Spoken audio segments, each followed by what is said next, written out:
Bienvenue. Devant moi se trouve un Xiaomi 17 Ultra et aujourd'hui je vais vous montrer comment insérer une carte SIM dans cet appareil.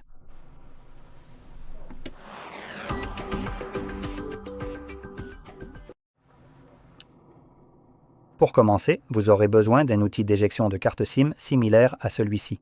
Même si pour vous il pourrait sembler un peu moins sophistiqué, probablement quelque chose qui ressemble plutôt à ceci, comme une petite pièce métallique comme celle-ci qui est fournie avec l'appareil dans la boîte. Mais si vous ne le trouvez pas, vous pouvez toujours utiliser un trombone, redresser l'une des extrémités, et tant qu'il n'a pas d'enrobage plastique, et si c'est le cas, vous pouvez le couper, il devrait fonctionner aussi bien que cet outil. Maintenant, une fois que vous avez l'un ou l'autre, vous pouvez éjecter le tiroir qui se trouve en bas de l'appareil.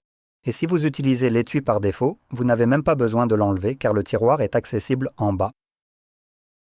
Vous pouvez donc voir cette découpe juste ici. Vous devez utiliser cet outil pour éjecter le tiroir en l'insérant dans le coin juste ici. Vous avez maintenant quelque chose de similaire de l'autre côté. Ceci est en fait un microphone. Ne vous inquiétez pas si vous l'avez touché avec l'outil. Le microphone ne sera pas exposé à, vous savez, être percé ou quoi que ce soit de ce genre. Quoi qu'il en soit, à partir de là, il vous suffit d'appuyer ici et comme vous pouvez le voir, lorsque vous le faites, le tiroir ressort suffisamment pour que vous puissiez le retirer.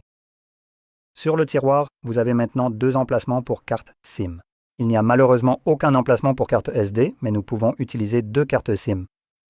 Maintenant, tout dépend de la manière précise dont vous allez procéder, mais je vais me contenter d'insérer très délicatement cette seule petite carte SIM juste ici, à l'intérieur de l'emplacement prévu. Mais si vous prévoyez d'utiliser une carte SIM et une eSIM, alors l'emplacement où vous mettez cette carte aura de l'importance. Donc, pour l'utilisation de l'eSIM, les cartes physiques doivent toujours aller dans l'emplacement 1, et l'emplacement numéro 2, qui est le tiroir du bas, vous pouvez y mettre une carte physique, mais si vous activez les SIM dans les paramètres pour qu'il recherche une eSIM au lieu des cartes SIM, ce tiroir devient désactivé. Il est important de noter que toute carte insérée dans le tiroir du bas sera complètement ignorée par l'appareil. Il ne la détectera pas et ne tentera même pas de la rechercher. Donc, comme je l'ai déjà précisé, si vous prévoyez d'utiliser une eSIM et une SIM physique, placez bien la carte SIM dans le tiroir du haut, le numéro 1, et laissez simplement le deuxième emplacement vide.